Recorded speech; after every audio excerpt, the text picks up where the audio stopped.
Սիրելի քույրեր, եղբայրներ, ուզում եմ հենց սկզբից ասել, որ պատգամս վերաբերվում է բոլորին անխտիր։ Առաջինը ինձ եւ հետո բոլորիս։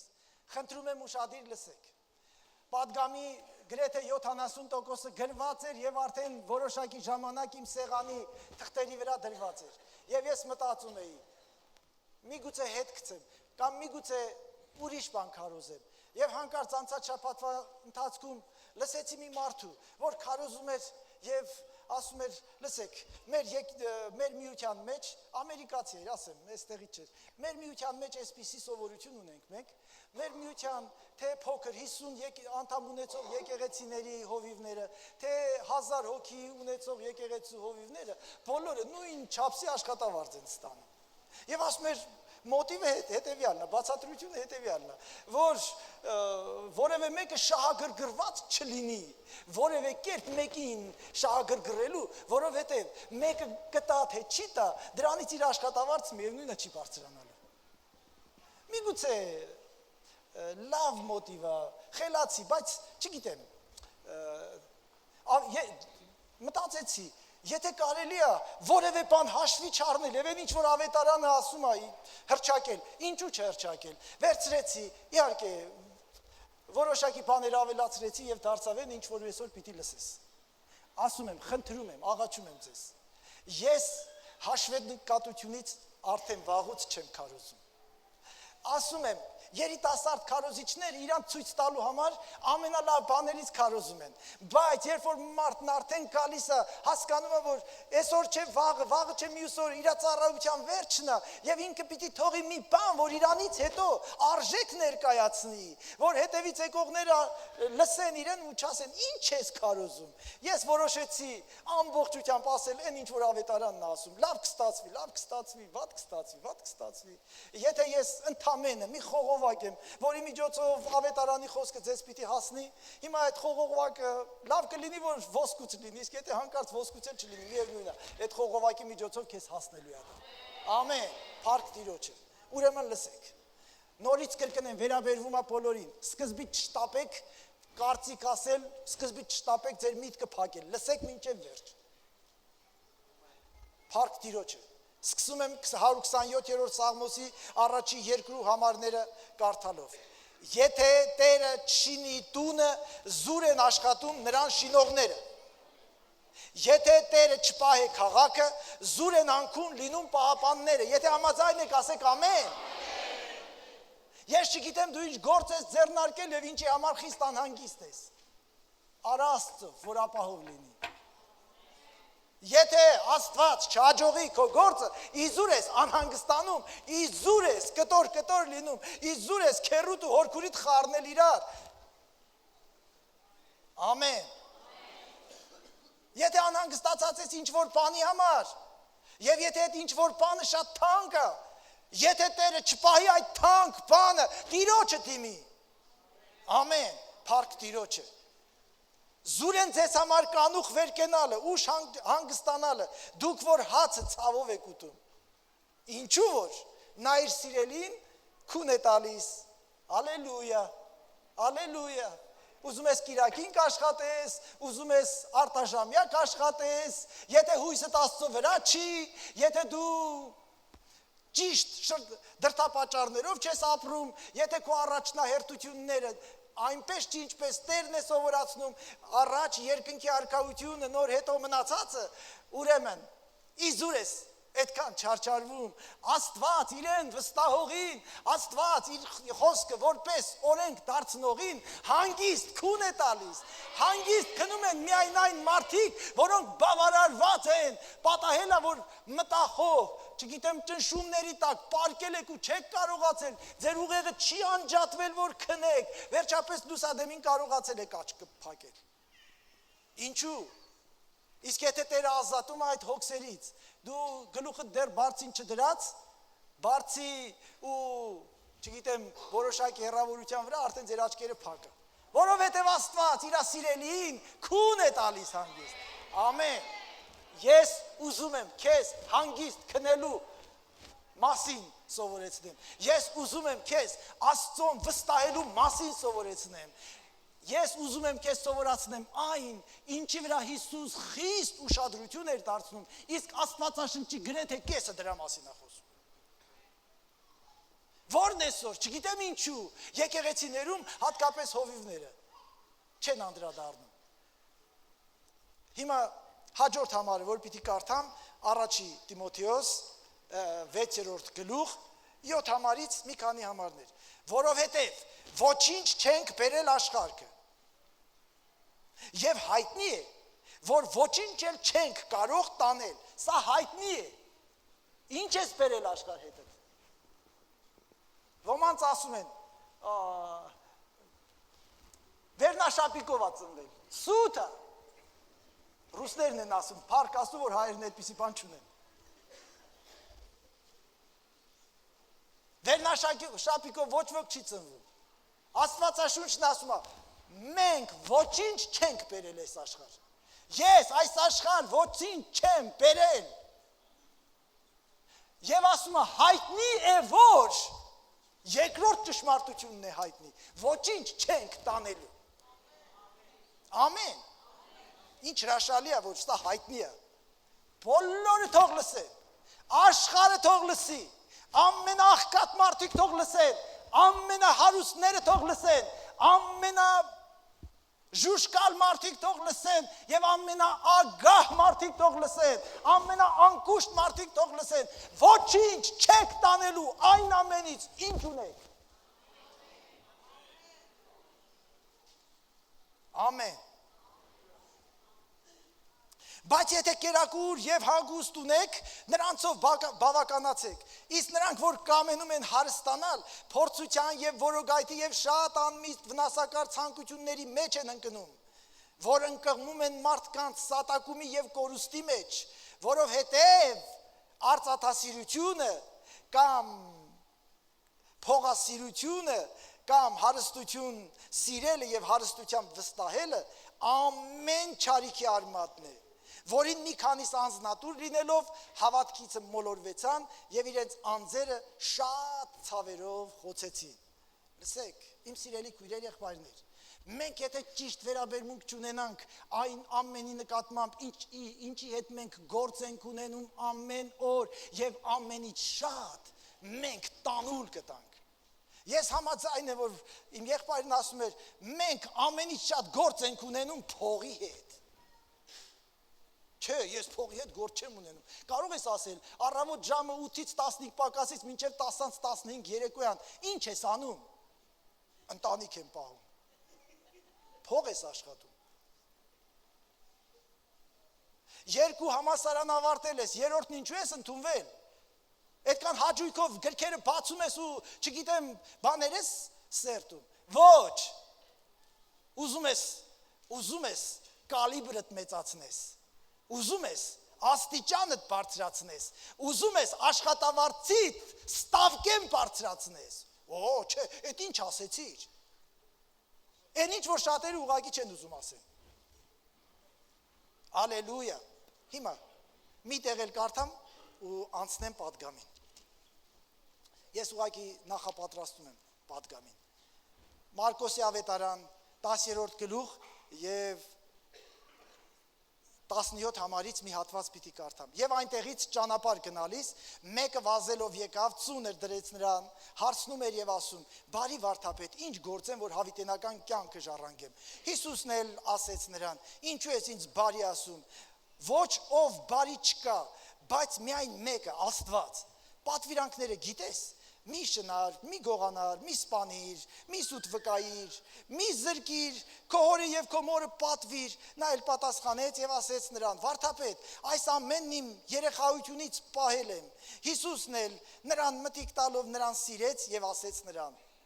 «Մեկ բան պակաս է քեզ. գնա ինչ որ ունես ծախիր եւ աղքատներին տուր եւ գանձ կունենաս երկնքումը եւ խաչն առած եկ ինձ հետևիր»։ Նա էլ այս խոսքի համար դժվարացած գնաց, տրտմած, որովհետև շատ ինչքի տեր էր։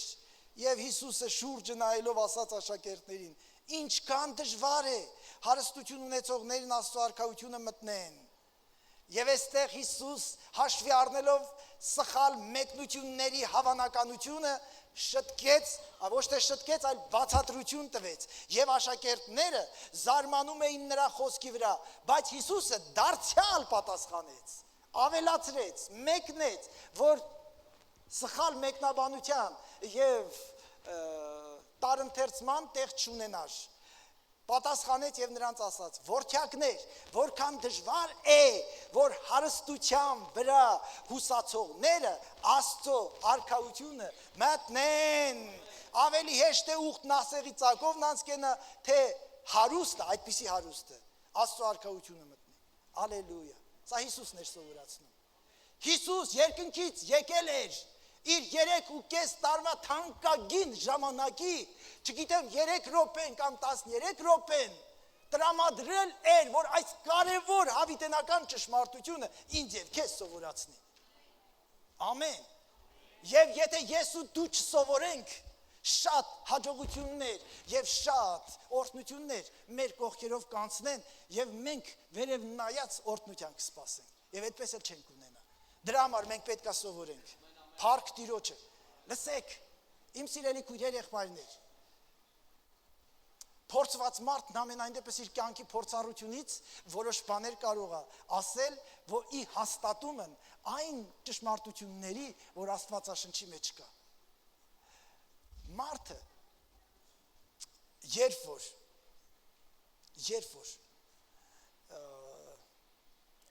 ունի ավելին, քան իրան պետք է, այդ մարդու թե մտածելակերպն է ուրիշ, թե փիլիսոփայությունը, թե խոսելակերպը, թե վարվելակերպը։ Լսեք, սա ես չեմ հնարել, ես ականատես եղել եմ, բոլոր իմաստուն մարդիկ սրա մասին խոսում են։ Երբ որ մարդն ունի ավելին, քան իրան պետք է, նա բոլորովին ուրիշ կերպ է մտածում, բոլորովին ուրիշ կերպ։ Եվ այսօր մենք միասին պիտի գնանք, հասնենք միտեղ, որ ծեծենք դուռը իմաստուն Սողոմոնի, ամենահարուստ եւ ամենաիմաստուն մարդուն, ու ասենք՝ մի բան սովորացրում ես, այսպիսի կարծիքներ կան, ավետարանն ես ասում, մենք ուզում ենք քո կարծիքը, եւ պիտի լսենք Սողոմոնի կարծիքը։ Ինչ հետ եղեք։ Հոգևոր աշխարհը խիստ կապված է նյութական աշխարհի հետ։ Նյութական աշխարհի հիմնական չափիչը փողն է։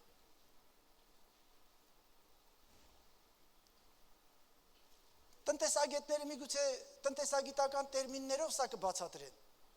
բայց ես տնտեսագետ չեմ, ես ուղղակի հոգևոր մարդ եմ, քարոզիչ, հովիվ, աստվածաբանական տեսակետից ես պիտի բացատրեմ սա։ Հիմա, ինչպես է Աստված վերաբերվում փողին։ Այն, ինչը համարվում է նյութական աշխարհում, գլխավոր չափիչը, մետրը, չափի միավորը։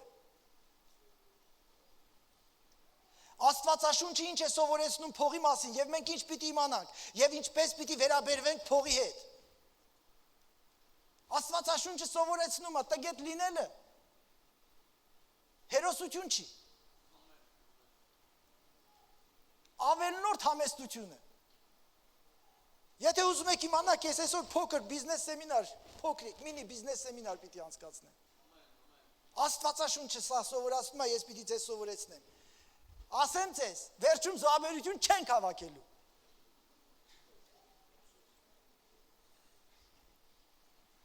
Փողը եւ հարստությունը ստեղծել է Աստված։ Որտեղից գիտեմ, Անգեի մարգարեություն 2-րդ գլխի 8 խոսքը։ Իմն է արծաթը, իմն է ոսկին, ասում է զորքերի Տերը։ Ինչ? Ինչի՞ դա պետք փողը։ Պետք է։ Եթե արծաթն ու ոսկին Աստծունն է, ուրեմն այն վատ բան չի կարող լինել։ Չի կարող լինել։ Այն ինչի հետ Աստված գործ ունի ու ասում է սա իմն է, նա վատը լինել չի կարող։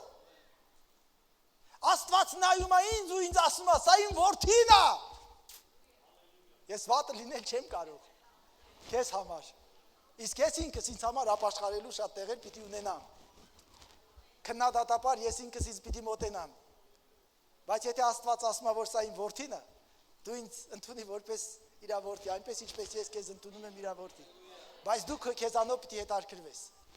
Ամեն։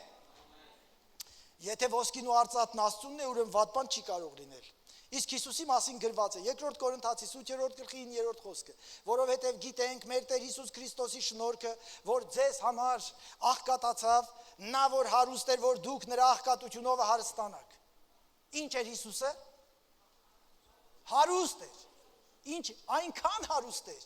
երբ որ ինքը աղքատացավ, երբ որ դու հարուստ ես, հետո գրպանիդ հարստությունը հանում ես, բաժանում ես ու մնացած բոլորը դառնում են հարուստ, դա պետք է որ շատ մեծ հսկայական հարստություն լինի։ Նա հարուստ էր, այնքան հարուստ, երբ որ ինքն աղքատացավ, բոլորը հարստացան։ Փառք Տիրոջը սրա համար։ Ավետարանն ասա գրում։ Որովհետև գիտենք մեր Տեր Հիսուս Քրիստոսի շնորհքը, որ ձեզ համար աղքատացավ, նա որ հարուստ էր, որ դուք նրա աղքատությունով հարստանաք։ Ամեն։ Հիմա իսկ ինչպես Աստված ունի ամեն հարստություն Աստծունն է, ոսկին ու արծաթը, Հիսուս շատ հարուստ էր, աղքատացավ ինչու, որ մենք հարստանանք։ Ինչպես, ինչ ճանապարհով։ Աստծո արդյոք Աստծո կամքն է, որ մենք ունենանք։ Այո։ Բայց Աստված կարող է ամեն շնորհքներով ձեզ հարստացնել։ Կարող է։ Ի վիճակի է։ Զորություն ունի, հնարավորություն ունի։ Ամեն բանի մեջ, ամեն ժամանակ, ունենալով բավականություն, ամեն գործի համար լեցունություն ունենալու։ Ամեն գործի համար, ամեն բավականություն։ Սա Աստծո կամքն է։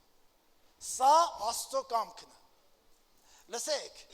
ուշադիր լսեք, որ գլխավորը բաց չթողեք։ Ահա, ես ինչ լավ էր։ Շարունակությունն էլ պիտի լսես։ Ինչու է Աստված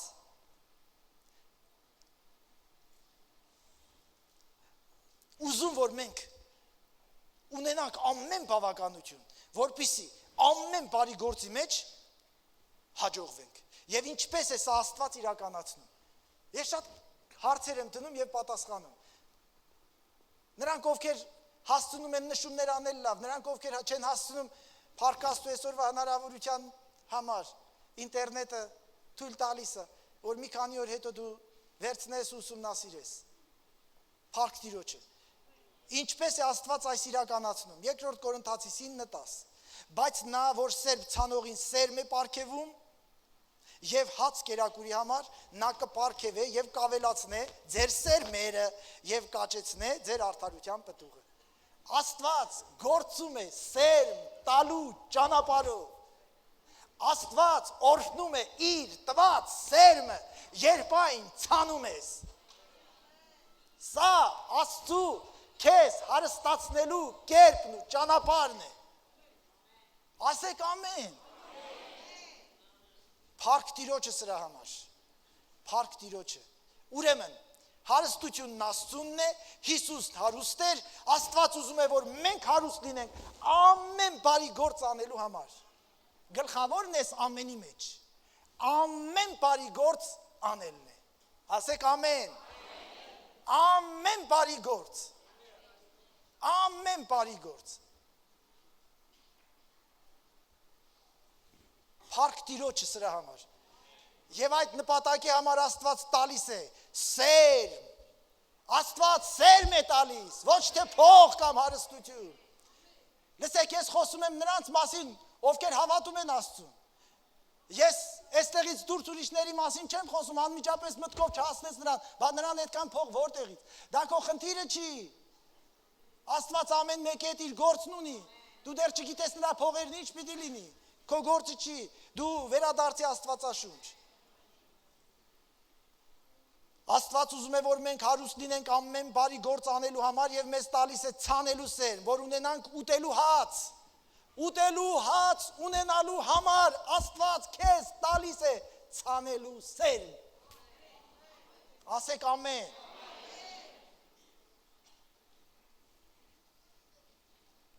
Եվ Աստված օրհնություն է խոստանում ամեն սերմի համար, որ կցանես։ Սատանան Աստծո սերմի թշնամին է եւ գողը։ Մատթեոս 13-րդ գլխում Հիսուս սերմնացանի առակն ասեց, աշակերտները չհասկացան եւ Հիսուս մեկնեց։ Ես 2-3 համար իմ մոտ նշել եմ։ Ահա սերմ ցանողը դուրս գնաց սերմ ցանելու։ Եվ նա սերմելիս մի քանիսը ճանապարհի մոտ ընկան։ Եվ երկնքի թռչունները եկան կերան։ Դուք հիմա լսեցեք սերմ ցանողի առակը։ Այն ամենից, որ արքայության խոսքը լսվում է եւ չէ իմանում, գալիս է չարը եւ հափշտակում։ Նրա սրտի մեջ սերմացը։ Սա է ճանապարհի մոտ սերմացը։ Թռչունները, որ մի ուրիշ առակի մեջ մեկնում է չարն է, հետարքրում է սերմը, թռչունին հետարքրում է սերմը, չարին հետարքրում է սերմը, կարող է քո տանը, քո բանկի հաշվում մեծ գումար կա, բայց երբ որ դու գրպանը դրել ես որոշակի սերմ ցանելու համար, սատանան հարձակվելու է ոչ թե քո բանկի հաշվի վրա, ոչ թե քո բիզնեսի վրա, այլ այն սերմի վրա, որ հիմա դու պիտի ցանես։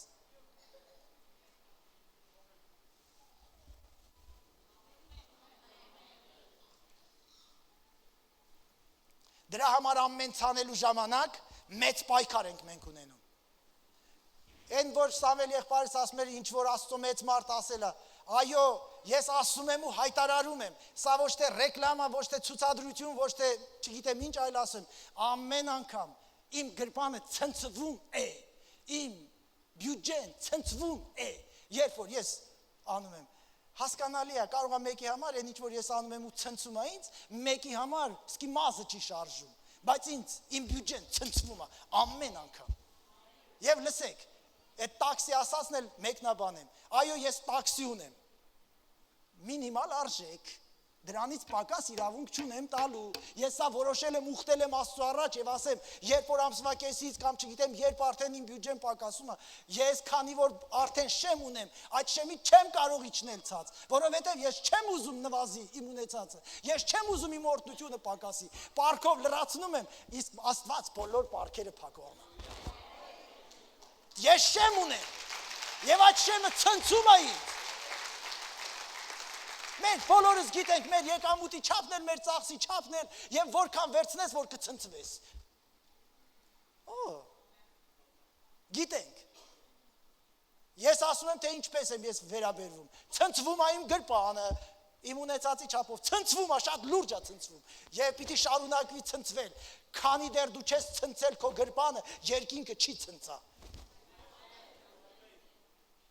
Հալելույա։ Ես ասում էի մեկ-երկու շաբաթ առաջ մեր ժողովներից մեկում ամեն մարդ կարող է ինչ որ բան անի, որ երկրի ուշադրությունը գրավի։ Այո, կարող ես մի բան անել, որ երկինքը ցնցվի, իսկ երբ որ երկինքը ցնցվում է, այնքան է երկնքից իջնում, որ դու ես ցնցվում։ Ամեն։ Եկեք սերմ ցանելը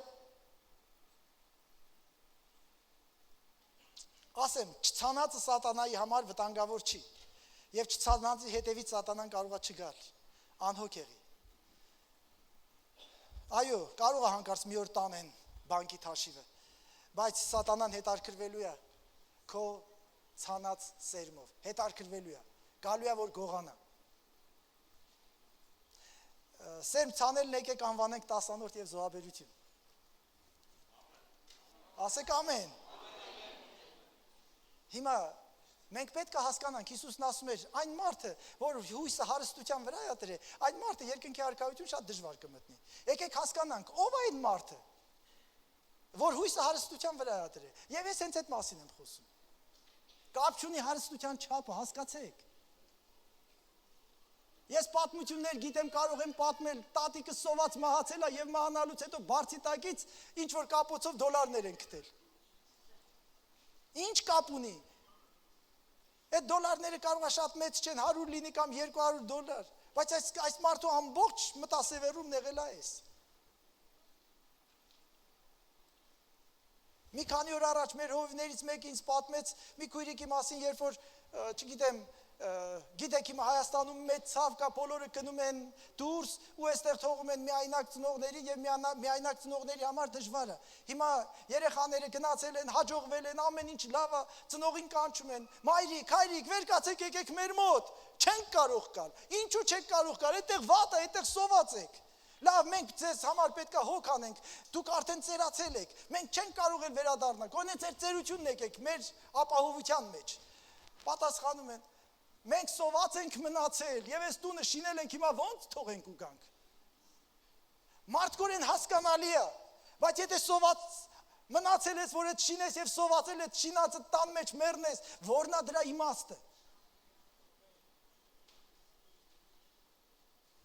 Ինչ որ բան սովորում ենք։ Փառք Տիրոջը։ Սերմ ցանելը օրենք ունի։ Եվ հիմա այս օրենքները հերթով ասելով պիտի կամ կհասցնեք վերցնեք, չէ, ինտերնետը ձեզ շնորհք։ Այդ օրենքը հաստատել է Աստված։ Շատ բազմաթիվ տեղերից մեկը պիտի կարդամ։ Ղևտացիս 27:30։ Եվ երկրի բոլոր տասնորդը, երկրի հունտերիցը եւ ծառերի պտուղներիցը Եհովայինն է։ Ուշադիր լսեք, տասնորդը Եհովայինն է։ Նա սուրբ է Եհովայի համար։ Օ, տասնորդ ուտողներ սուրբ բան եք ուտում, վտանգավոր է։ Աստծո բաժինն եք ուտում։ Օ, ես իմ համար եմ քարոզում, սա այս քարոզը վերաբերվում է ինձ։ Ես շատ լուրջ եմ վերաբերվում սրան։ Ես ինքս կուզես օրինակ վերցրու, չես ուզի Աստված իմաստություն տա։ Սուրբ է, Եհովայինն է, Եհովայի համար է։ Լսեք։ Տասնորդը երկնքի արքայության բյուջեն է։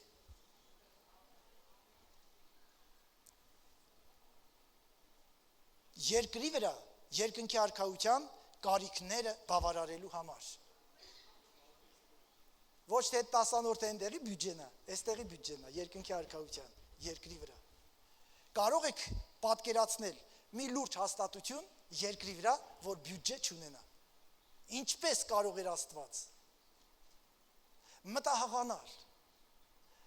ծներ, ստեղծեր երկրի վրա եկեղեցի եւ նրան բյուջե չնախատեսներ։ Եթե ձեր քարացած պատկերացումներին չի համապատասխանում, ամենայն դեպս ասեք ամեն։ Տասնորդը եւ զոհաբերությունը երկնքի արքայության բյուջեն է, երկնքի արքայության կարիքները երկրի վրա բավարարելու եւ հոգալու համար։ Աստծո տված սերմը չի կարելի դարձնել կերակուր։ Հաջորդ օրենքը։ Երբ որ ցանում ես, Աստծո տված սերմը բյուջեում դեֆիցիտ չի լինում։ Երբ որ Աստծո տված սերմը չես ցանում, այլ ուտում ես, հենց սա երկնքի արքայության դեֆիցիտն է երկրի վրա իր կարիքները բավարարելու համար։ Սկսվում է դեֆիցիտը։ Դու ես որոշողը բյուջետ կատարվի 100%-ով, թե ունենաս մեծ դեֆիցիտ։ Դու ինքդ ես որոշողը։ Չցանած սերմը մնում է առանց շատանալու, առանց օրհնվելու։ Ես օրենքներ եմ ասում։ Հովանու 12:24, ճշմարիտ ասում եմ ձեզ, եթե ծորենի հատը հողի մեջ չընկնի եւ մեռնի, ինքը մենակ կմնա, բայց եթե մեռնի, շատ պտուղ կբերի։ Ահա այստեղից է առաջանում դեֆիցիտը կամ 100%-անոց դեֆիցիտը կատարելը։ Ուզում եմ շարունակում եմ, ես ասեցի օրենքներն եմ հրճակում։ Ցանելը դա թաղման արարողություն է։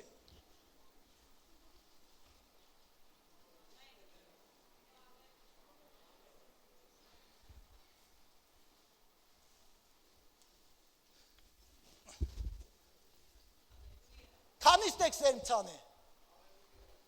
Սերմ ցանել նշանակում է սերմը թաղել հողի մեջ։ Եթե մեկը սերմը թաղում է հողի մեջ ու հետևից գնում է քճուճ անում, այդ սերմը չի ծլի երբեք։ Ամեն։ Աստված սերմ է տալիս։ Սերմ ցանողին եւ հաց ուտելու համար։ Այսպես է գրված։ Երբ որ քո ձեռքը ինչ որ մի բան կընկնի, նախ հիշի, Աստված սերմ է տալիս, սերմ ցանողին, որ հաց ունեն այդ մարդը։ Անմիջապես ընկածը քորոփուչ չանելով մի ճանապարհի դեպի արտակնոց։ Այս ինչ ասեցի։ Ինչ ասում է ավետարանը։ Հալելույա, ինձ հետ ես։ Աճած բերքից ցանելու նպատակով առանձնացած մասը դա սերմն է։ Աճած բերքից առանձնացած մասը ցանելու նպատակով կոչվում է սերմ։ Ամեն։ Լսեք, սերմը վերցնում են լավագույններից, առաջիններից, սկզբից ջոկում են, սերմն են վերցնում, նոր հետո մնացածը ուտում։ Գնացեք խելացի իմաստուն, գյուղատնտեսներին ու գյուղացիներին հարցրեք, ձեզ կբացատրեն։ Դրա համար սերմացու կարտոֆիլն արժի 5 անգամ, 10 անգամ թանկ, քան ուտելու կարտոֆիլը։ Եվ մարդիկ չեն կարողանում հասկանալ։ Որովհետև սերմը թանկ է և մարդիկ չհասկանալով 10 անգամ թանկ գին վճարած սերմը ուտում են և չեն կշտանում։ Բա որտեղից կշտանան։ Սերմը ցանելու համար է, կշտանալու համար չի։ Ամեն։ Աստված պատվիրում է մինիմում 10%։ Կամ 10%-ը բավարարում է Աստծուն։ Երբ տալիս եք 10%-ը, 10-անորդը, սրբանում է մնացած 90%-ը։ Եթե չես առանձնացրել Աստծո բաժինը, մնացածը սուրբ լինել չի կարող։ Եվ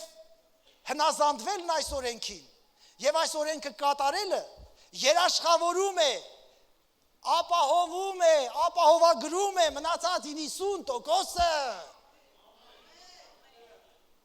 Օրհնված 90%-ը անհամեմատ շատ է չորհնված 100%-ից։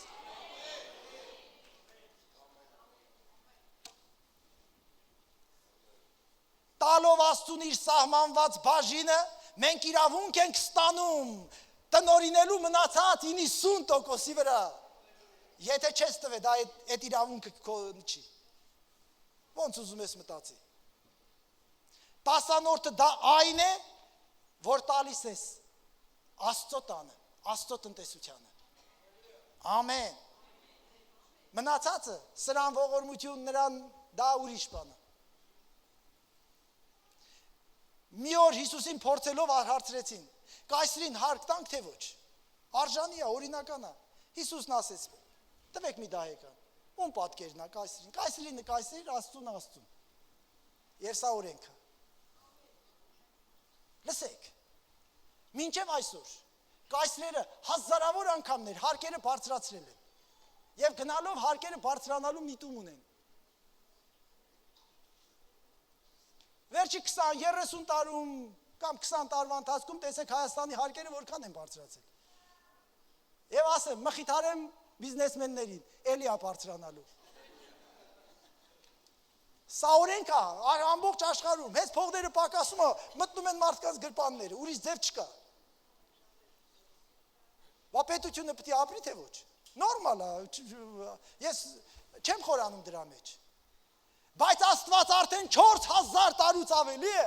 10% ադրե ու չի բարձրացնում։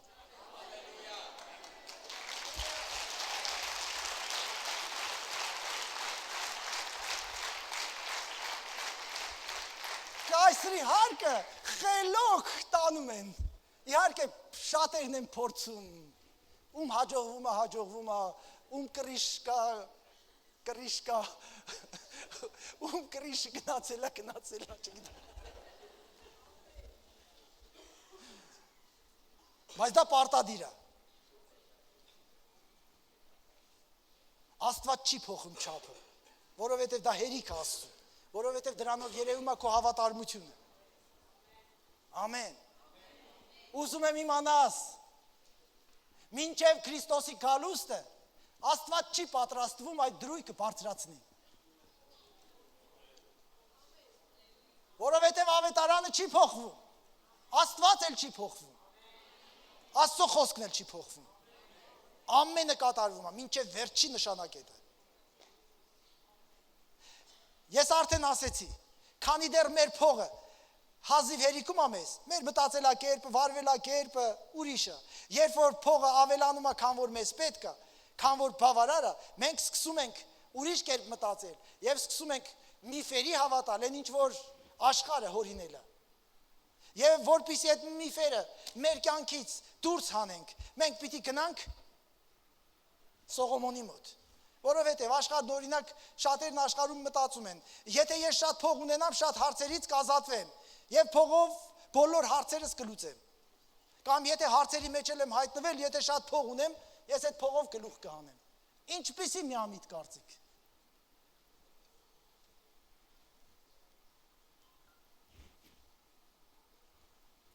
Եվ պիտի գնանք Սողոմոնի մոտ եւ իրար հետ պիտի Սողոմոնի ամենահարուստ մարդու դիտողությունները եւ եզրահանգումները լսենք։ Ժողովողի 5-րդ գլխից սկսենք 10 համարից։ Սողոմոնը մի քանի լուրջ միֆեր, թե փողը երջանկացնում է մարդուն, փողը երջանկության բանալին է, եւ Սողոմոնն ասում է, ուղղակի մի հավատացեք այդ ստերին։ Ամենահարուստ մարդն է ասում։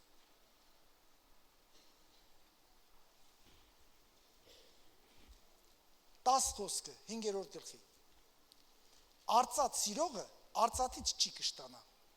եւ ոչ էլ հարստություն սիրողը եկամուտից, սա էլ է ունայն։ Առաջի փաստ։ Մենք մինչև 20 համարը գնալու ենք, եթե ժամանակը թույլ տա։ Առաջի փաստ։ Բոլորդ լսեք ուշադիր։ Ովքեր շատ փող ունեք, լսեք, ովքեր փող չունեք, էլի լսեք։ Բոլորիդ վերաբերվում ասա։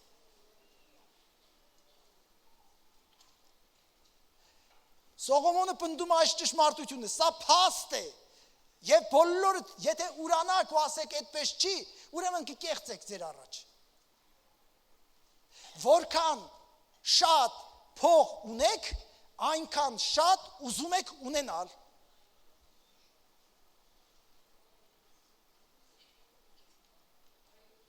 Ինչ վատա որ։ Վատ չի։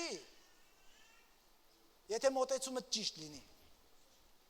Թող մեկը վեր կենա ու ասի, ես շատ փող ունեմ, բայց էլ չեմ ուզում ունենալ, ասում եմ հերիքա։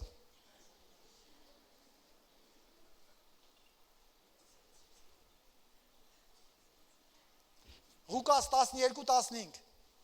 Եվ նրանց ասեց. տեսեք եւ զգուշ եղեք ագահությունից, որ մարդի ստացվածքի առատությունից չի նրա կյանքը։ Օհո, եթե ասում է սրանից չի, ուրեմն ինչից է։ Ինչից է։ Հա, Աստծո վրա հույս տնելուց վերջում ասում, այդպես էլ նա, ով ունի շատ հարստություն, բայց Աստծով հարուստ չէ։ Աստծով հարուստ լինելա պետք։ Ամեն, ամեն, լսեք, այո, որքան շատ ունես, այնքան շատ ուզում ես ունենալ։ Առակի մեջ Հիսուսն ասում էր, ասավես գիշեր, քո հոգիդ կվերցնեմ, որքան շատ ուզում ես ունենա։ Երբ եկավ ժամանակ Աստված որոշեց, անմտությունը տեսավ, հենց այս գիշեր քեզ կվերցնի։ Մտածի, այս գիշերը շատ իրական է, բոլորիս համար։ Այս գիշերը շատ իրական է։ Ծրագրեր ունես, Աստված օրհնի ու կատարվի այդ ծրագրերը, բայց զգուշ եղի, այս գիշերը շատ իրական է։ Հաստատ իմացեք, այս գիշեր ոմանք գնալու են այս երկրից։ Ես չեմ ուզում այստեղից մեկը լինի, բայց ինչ որ մի գիշեր մեկը պիտի գնա, ինչ որ մի ցերեկ մեկը պիտի գնա։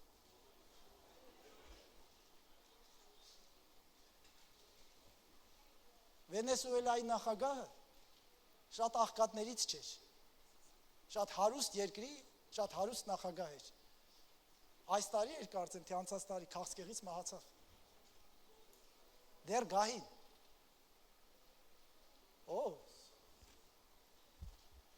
Հարստությունը երջանկություն չի, ապահովություն չի, երաշխիք չի եւ ընդհանրապես ոչինչ չի։ Հալելույա։ Իսկ այս գիշերը շատ իրական է։ Իսկ այս գիշերվա Տերը Աստված է։ Իսկ ես հարուստ եմ Աստծով։ Նայեք այսօրվա հարուստներին։ Շատ հարուստների թվում է թե որ մտածում ես իրանց մասին, թվում է թե էլ ինչին է իրա պետք էլի։ Այդքան ունի, էլ ինչին է պետք։ Չէ, պետք է։ Պետք է։ Պետք է։ Փողը երբեք շատ չի լինում։ Ահա փողի տրամաբանությունը։ Հարուստների աչքին։ Եվ Սողոմոնն ասում է. մտածեք այս մասին, որքան ունենաս, այնքան ավելի ես ուզենալու ունենաս։ Ունես $990, ուզում ես դարձնել կլորացնես, 1000, իսկ եթե 1000-ը լրացրեցի, երկուսին ինչու չձգտել։ Այն զինվորը, որ չի ուզում գեներալ դառնալ, ուրեմն լավ զինվոր չի։ Եվ այսպես շարունակ։ Այն հազարատերը, որ չի ուզում միլիոնատեր դառնա, ուրեմն լավ բիզնեսմեն չի։ Եվ այսօր շատ բիզնեսի մարդիկ ասում են, կներեք, բիզնեսի զարգացման մեջ միշտ պահանջվում են լրացուցիչ կապիտալ ներդրումներ։ Դրա համար հիմա մենք չենք կարողանում տալ, բայց հետո կտանք։ Այստեղ մի քանի լուրջ անհաղթահարելի հարցեր են առաջանում։ Հարց առաջին, հետո, այսինքն երբ։ Հարց երկրորդ, հետոն արդյոք քոնն է։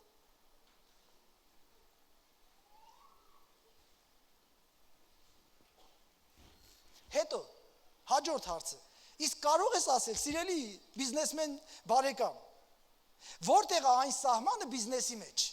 որ էլ բիզնեսը լրացուցիչ կապիտալ ներդրումների կարիք չի ունենում։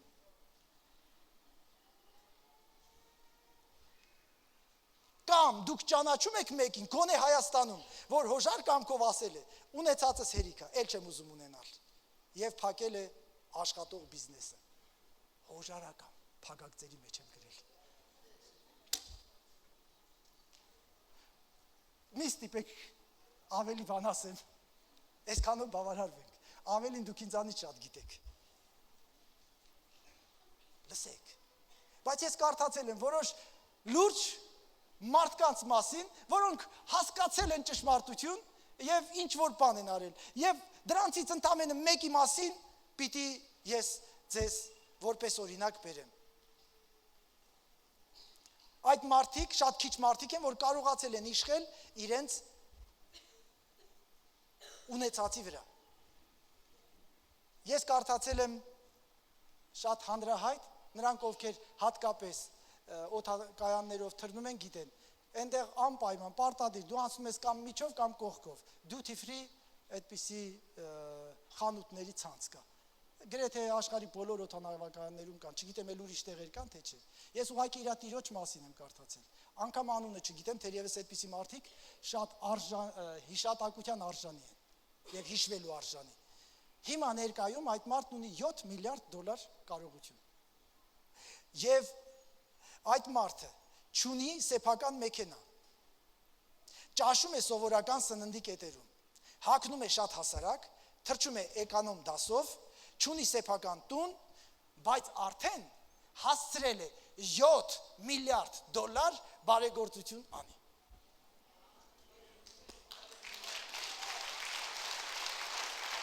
Արդեն հասցրել է, որովհետև ինքը գիտի, որ մնացած 7 միլիարդը չի կարող հետը տանել, դա թողել է, որպեսզի 7-ը դառնա 17, որպեսզի կարողանա իր բարեգործության 7-ը դարձնի 27։ Լսում եք ինձ։ Երբ որ բիզնեսս կարգի եկավ, ես այդ ժամանակ 10-րդ կտամ։ Սուտը, ասեմ իմ պատկերացրած, իմ ճանաչած մարդկանցից, դեռ չեմ ճանաչում մեկին, որ նախ հաջողվել է 10-րդ չտալով բիզնեսը ոտի հանի, երկրորդը, որ դրանից հետո հաջողվել է իրան 10-րդ տալ։ Մի օրինակ ասեմ, եթե անգամ այդ մարդն այստեղ նստած է թողիզների, անունը չեմ ասում, ոչ էլ կողերդ նայեք։ Տարիներ առաջ էր մի մարդ եկավ իմ մոտ, ասավ Ռուբիկ եղբայր, Գիտես, մի հարցով եմ եկել։ Դե հովի մոտ ամեն տեսակ հարցերով այդ հովի լինելը շատ հետաքրքիր բան է։ Երբեմն կարող ես ծաղրացուի դերում հայտնվես, երբեմն կարող ես լուրջ մարդու դերում։ Այնպիսի հարցերով կարող են մոտդ գալ, որ կզարմանաս։ Բայց հովիվը պետքա բոլորին սիրալի, ընդունի, սիրալին պատասխանի։ Փառք Տիրոջը։ Ամեն ինչ սովորել եմ։ Ասա Ռուբիկ եղբայր,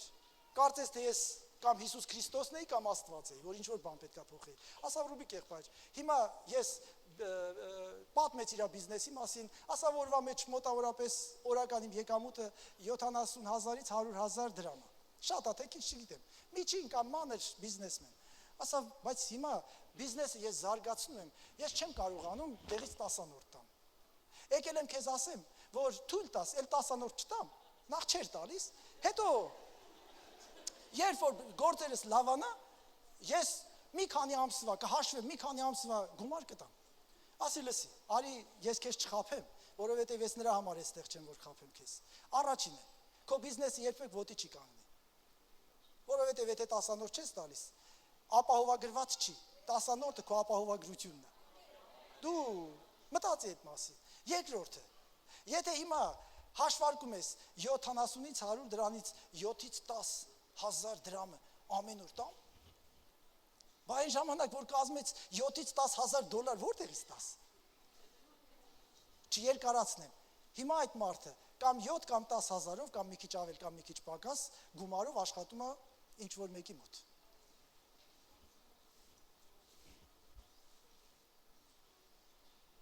Այս ինչա վախացում ես։ Ոչ, ես իրականությունն եմ պատմում։ Նա ով թողում է վաղվան, ասում եմ, չի հաջողվելու տալ։ Ուզում եմ հարցնեմ, ինչ կան ունես։ Ինչ։ Հարցնում եմ, ինչ կան ունես։ Ռուբիկ եղբայր, բա դու կան ունես։ Ես սրա մասին չեմ հարցնում։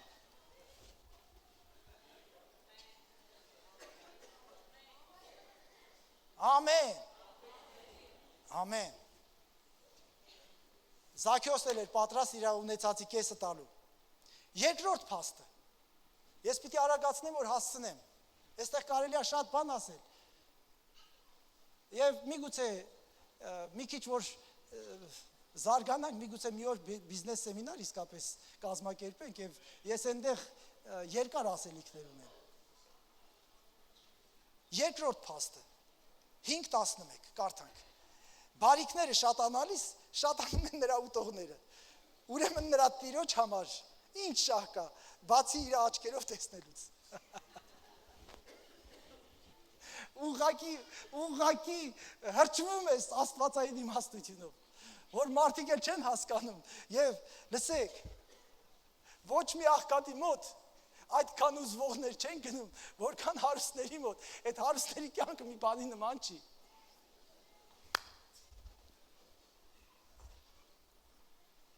Ու այդ գլխացավանքը անգամ չեն ուզում դրանից ինչ-որ կերպ ազատվեն։ Որքան շատ ունենք, այնքան շատ ծախսում ենք, կամ հոժարակամ, կամ էլ հարկադրված։ Չեմ ուզում նորից այս ամբիոնն օգտագործեմ ուրիշ բան ասեմ, բայց չեմ կարծում, որ այսօր Հայաստանում բոլորը հոժարակամ, սիրահոժար են ծախսում իրենց փողերը։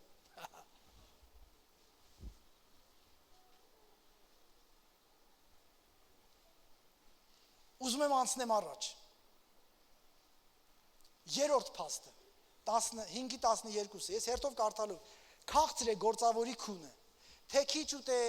նա, թեկուզ շատ, բայց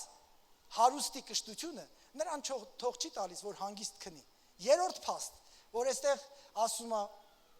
Սողոմոնը, որքան շատ ունեք, այնքան շատ անհանգստանում եք։ Բայց չանհանգստանաս ոնց պիտի պահես։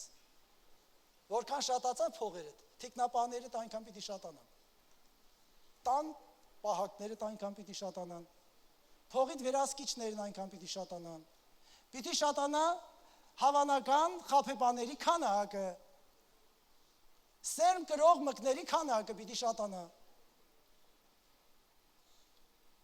Եվ ես չգիտեմ, ես շատ փող չունեմ, ես ընդհանրապես վերջը հաց ու հանդերձի փող ունեմ։ Ես չգիտեմ, այդ մարդկանց անհանգստությունը պետքա որ շատ մեծ լինի, որ իրանցից չգողանան։ չգողանան։ Անկամ այդ փողի պահակները չգողանան։ Դե շատացրեք, որքան ուզում եք։ Իմացեք, այսպիսի պրոբլեմ ունենալու եք։ Հիմա մեկը կասի, դու քո մասին մտածի, որ ոչինչ չունես, ինձանից որքան էլ գողանան, այնքան միլիոնավոր անգամ քեզանից շատ կմնա։ Այո, բայց ես հանգիստ քնում եմ առանց տագնապի։ Դու մտածի, որ հաջորդներ կարող է գողանան, են էլ ամբողջը գողանան։ Աղքատության կոչ չեմ անում, ես ապահովագրելու կոչ եմ անում։ Ապահովագրեք ձեր ունեցածը։ Տիրոջ բաժինը Տիրոջը տալով։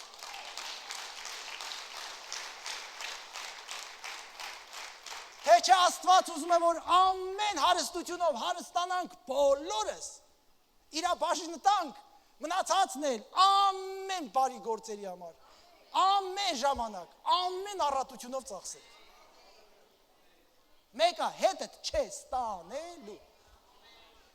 Հայտնի է, որ մեր ենք եկել, ոչինչ չենք բերել այս աշխարհ, հայտնի է, որ ոչինչ էլ չենք տանելու այս աշխարհից, բայց հայտնի է նաև ավելի զորավոր ճշմարտություն, որ այստեղ մի դիզեք, այլ այնտեղ դիզեք։ Այնտեղ դիզել հնարավոր է միայն ու միայն ունենալու եւ այնտեղ գնալու մեջտեղում։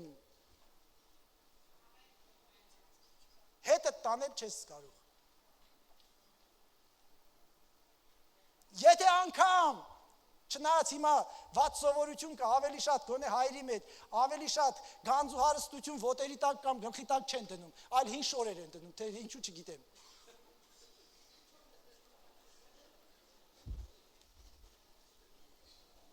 Ես էլ մի տգիտություն է։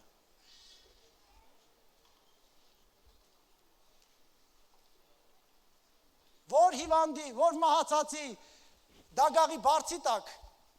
փողեր են դնում, չեն դնում, արդեն ասեցի, գոնե շատ տեղեր ես տեսել եմ, որ հին շորեր դրել են, մտածեք այդ մասին,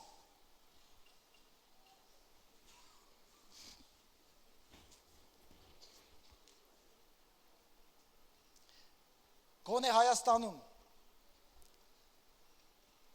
շատ հարուստներ, շատ զգուշ պետք է լինեն,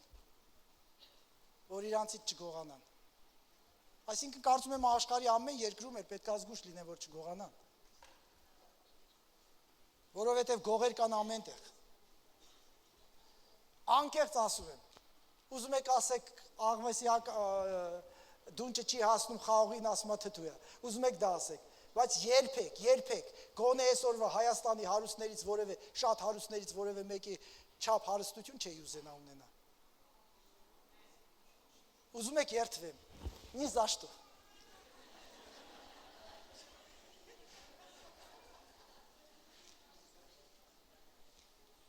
Չորրորդ փաստը 13-14 համարների մեջ է գրված։ Տեսա, որ մի վատ ցավ կա արեգակի տակին։ Այսինքն այն հարստությունը, որ պահվում է իր տիրոջ ձախորդության համար, եւ այն հարստությունը մի չար պատուհասով կկորչի, եւ նա որդի է ծնել, բայց ձեռքին մի բան չկա։ Ինչ ասում։ Ասում է հետևյալը. որքան շատ ունեք, այնքան շատ կկորցնեք։ Չունեցածը կորցնել հնարավոր չի։ Հիմա, եթե ես հանկարծ գնալուց ասեմ, գիտեք ճանապարհին գրպանիցս, չգիտեմ որքան գումար կորավ, դուք չեք ծիծաղայի վրա։ Կասեք մենք արդեն տեսել ենք, որ անգամ մուկ չի մանկալիկո գրպանում, ինչ կորցնելու մասին ես խոսում։ Ամեն։ Որքան շատ ունեք, այնքան կորցնելու հավանականությունը, մեծ է եւ մեծ գումար կորցնելու հավանականություն։ Շատից շատ է կորում, քչից քիչ։ Ամեն։ 5-րդ փաստը 15-16 համարը։ Ինչպես որ նա ելավ իր մոր որովայնից, մերկ էլ ետ կդառնա։ Կգնա ինչպես եկել էր, եւ մի բան վեր չի առնել իր աշխատանքիցը, որ կարող է տանել իր ձեռքին։ Սա էլ է մի վատ ցավ, որ բոլորովին ինչպես որ եկավ, այնպես էլ գնալու է։ Եվ նրան ինչ օգուտ կա, որ աշխատեց քամիի համար։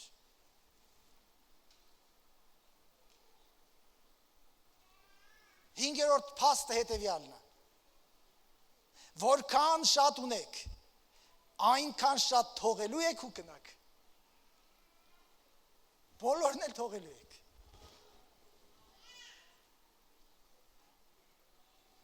Քիչ ունեցողներ,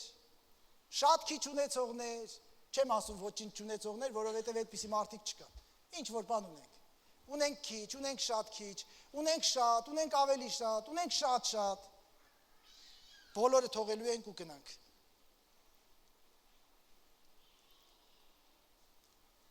Ես մի ամսագրի մեջ կարդացի տարիներ առաջ, Մանթաշովը ժամանակին Անդրկովկասի ամենահարուստ մարդն է եղել և Ռուսաստանի ամենահարուստներից մեկը։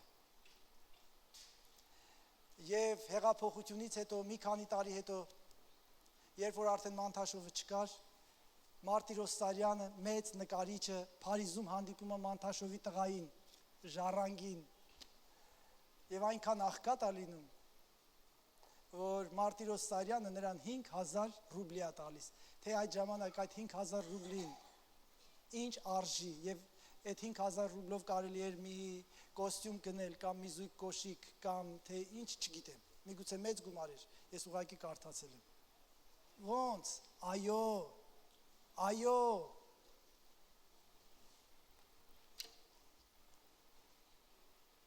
հարուստ մարդը իրանից թողում է բոլորը, այն ամենը, ինչ դեռ չի հասցրել ծախսել,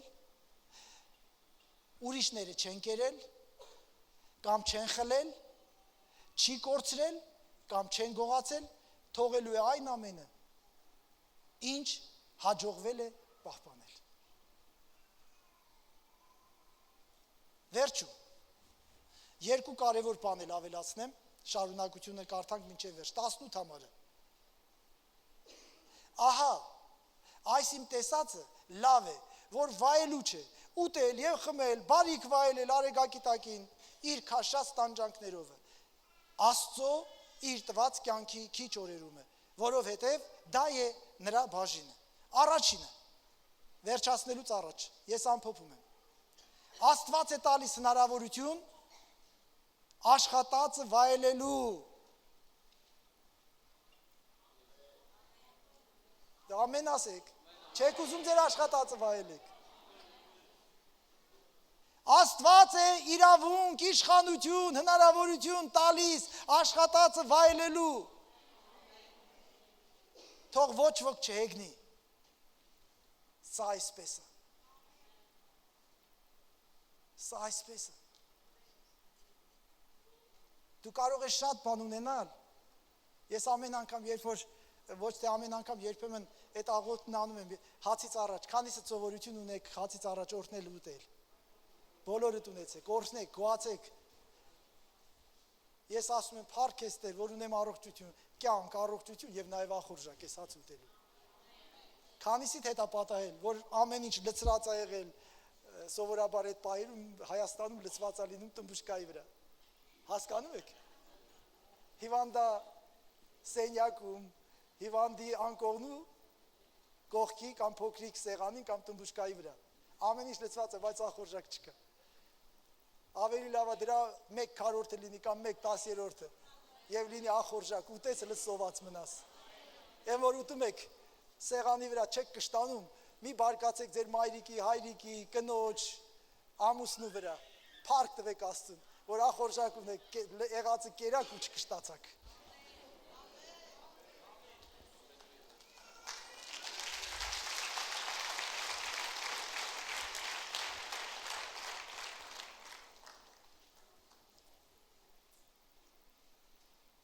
Երկրորդ ճշմարտությունը այս ուղղությամբ եւ վերջացնում եմ 19-20 համարները նաեւ ամեն մարդ որին Աստված ուտել է տվել է հարստություն եւ կայք եւ նրան իշխանություն է տալիս նրանից ուտելու եւ բաժինն առնելու եւ իր աշխատանքով ուրախանալու սա Աստծո պարգևն է որովհետեւ նա իր կյանքի օրերը շատ չէ հիշելու որովհետեւ Աստված պատասխանում է նրա սրտի ուրախության, նրան սրտի ուրախության։ Հալելույա։ Հաջորդ փաստը, երկրորդ փաստը։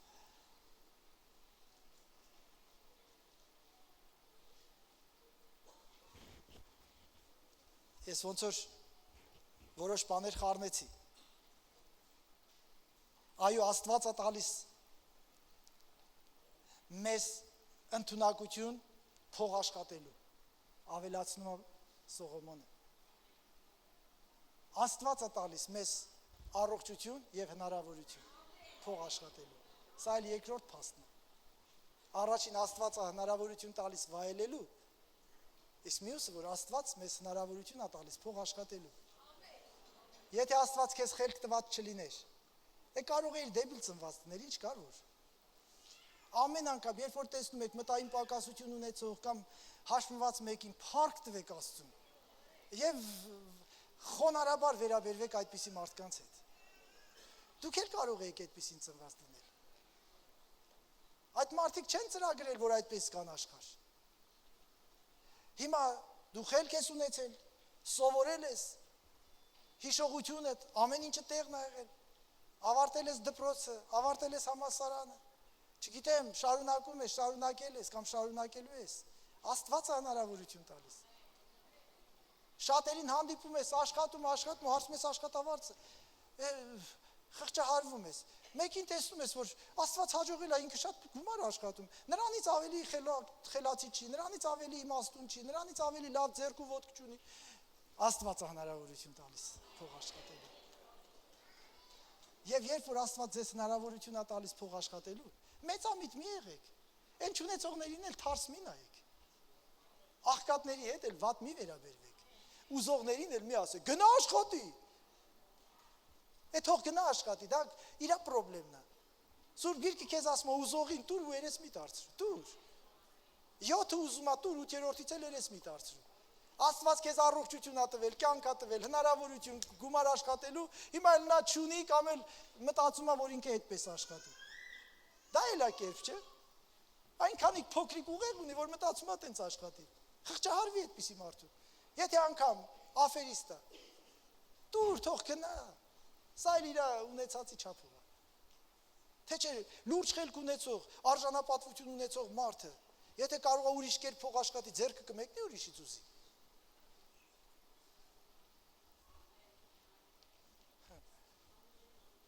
Այստեղ ռուսները մի բան են ասում, որ ինձ հետ համաձայն են։ Ասում են, ումանյետ շիտայ կալեկը։ Խելք չունի, անդամալույց է։ Կամ հաշմանդամ է, կամ չգիտեմ ինչ է։ Ինչ որ բան սովորում ենք։ Հիմա, լսեք, իմ սիրելի քույրեր եղբայրներ, ես արդեն սկզբից ասեցի, մենք հիմա զոհաբերություն չենք հավաքելու։ Բայց ես խնդրում եմ,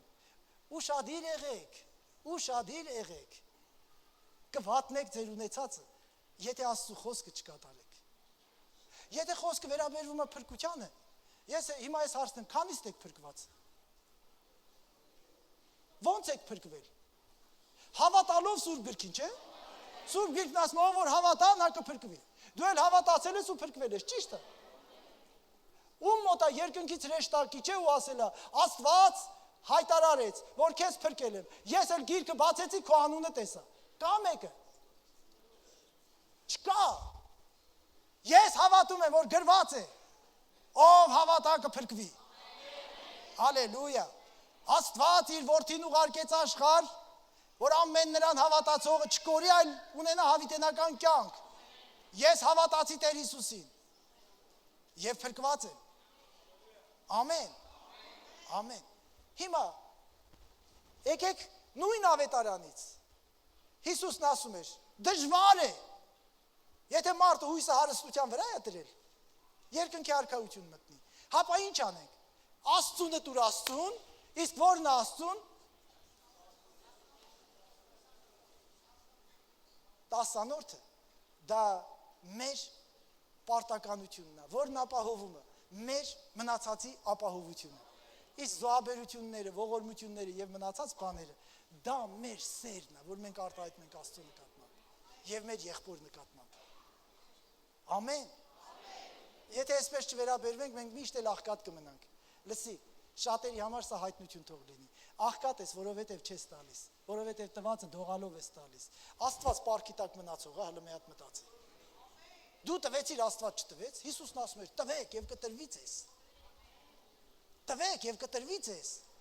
Եվ այնտեղ Ղուկասի ավետարանի մեջ 7 բան է գրված։ Դուք մի անգամ տվեք, 7 անգամ առեք։ Տվեք ձեռով, իսկ շատերի ձեռը շատ փոքր է ուղակի։ Շատերի բռունց բուրը շատ փոքր է։ Իսկ Աստծո գոքը շատ մեծ է։ Ասում է տվեք։ Ձեռքով վերցրեք գոքով։ Ես բավականի հիշողություններ ունեմ անցյալ դարի 60-ականներից գոնե, նաև 50-ականների վերջերից։ Հայաստանի հատկապես իմ բնակության վայրում բամբակ էին մշակում եւ կանայք երբ որ հավաքում էին իրենց բամբակ, գոքնոցներ էին կապում, շատ մեծ գոքնոցներ։ Ես միշտ զարմանում եի այդ կանայք այդ մեծ գոքնոցներով ոնց են քայլում, բայց հավաքում էին, լցնում էին գոքնոցները 2-3 իրանց չափսին էր։ Բայց քանի որ բամբակը փոքր էր, թեթև էր, այո, սխալվեցի։ Հիմա Աստված ասում է տվեք եւ գոքներդ պահեք։ Բայց Աստծո հետ բազար մի արեք, ներողություն ես բառի համար։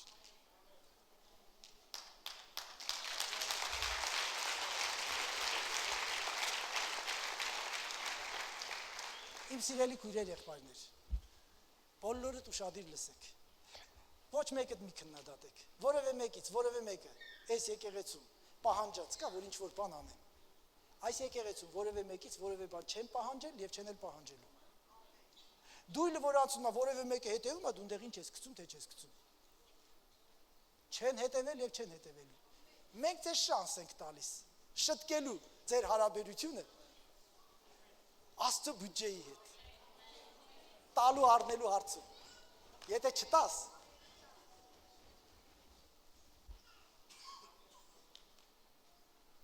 ես ասում եմ, ես հնազանդ եմ այս խոսքին։